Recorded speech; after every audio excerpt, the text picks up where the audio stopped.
The first sort of broad category is co-working space, and that's more than just office space in the traditional sense of it.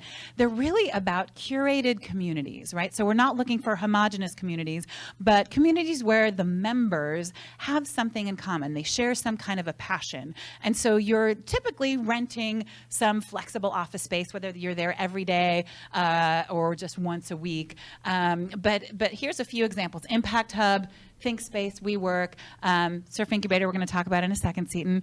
But the idea with Impact Hub, their connective tissue is social entrepreneurship. ThinkSpace, really focuses on the technology space. WeWork is a community of digital creatives. And it's really about creating some density for all of you who are going about this sort of lonely work. And again, you have those water cooler or kegerator conversations that can be really fruitful for your business. So that's sort of one category. As you start to enrich the resources around just physical space and community, we kind of shift into the incubator space. So spaces and programs like Surf Incubator and Startup Hall and Galvanize sort of start with the co-working physical shared space as kind of their minimum viable product, but they layer in programming, whether it's educational programming or community events, and additional resources, folks who come in from a whole set of professional services and offer free resources and advice and office hours. Those are often features of incubator spaces. And then as we layer in kind of even more mentorship and programming, we shift into the accelerator space. And it's exactly what you think it might be.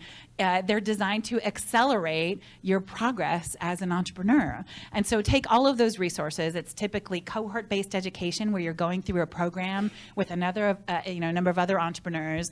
You're getting financial resources. They're typically mentor-driven programs, and you'll learn more about that here.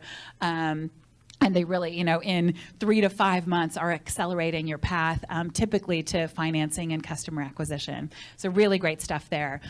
Even before you get into kind of the accelerator space, there's a couple of other stops along the way.